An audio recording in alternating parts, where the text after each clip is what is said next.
Hi everyone. இன்னைக்கு நம்ம ஒரு ஹெல்த்தியான பிரியாணி பார்க்க போகிறோம். எப்படிடா பிரியாணினா ஹெல்த்தா நீ யோசிக்கிறீங்களா? இல்லைங்க, நான் இன்றைக்கி வெஜிடபிள் பிரியாணி தான் பண்ண போகிறேன்.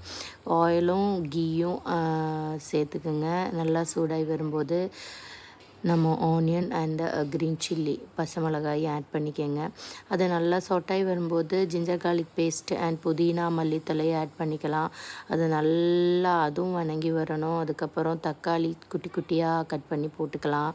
அதில் கொஞ்சம் உப்பும் சேர்த்துக்கலாம். சீக்கிரமாக வணங்கி வரும். அது நல்லா வணங்கி வரும்போது தேவையான அளவு புளிப்பு அதிகம் இல்லாத தயிராக ஆட் பண்ணிக்கோங்க. அதுக்கப்புறம் வெஜிடபிள்ஸ் ஆட் பண்ணிக்கலாம். நார்மலாக வெஜ் பிரியாணிக்கு கேரட்டு, பீன்ஸ், நூல்கோஸு, டர்னா பீஸ் அண்டு காலிஃப்ளவர் இதெல்லாம் தான் ஆட் பண்ணுவாங்க. ப்ரௌன் கலர் பீன்ஸ் கூடயே ஊற வச்சு அதுவும் போட்டிருக்கேன். அதுக்கப்புறமா ஸ்பைசஸ் ஆட் பண்ணிக்கலாம். Garam masala, chilli powder add பண்ணி நல்லா இலக்கி விட்டுக்கலாம்.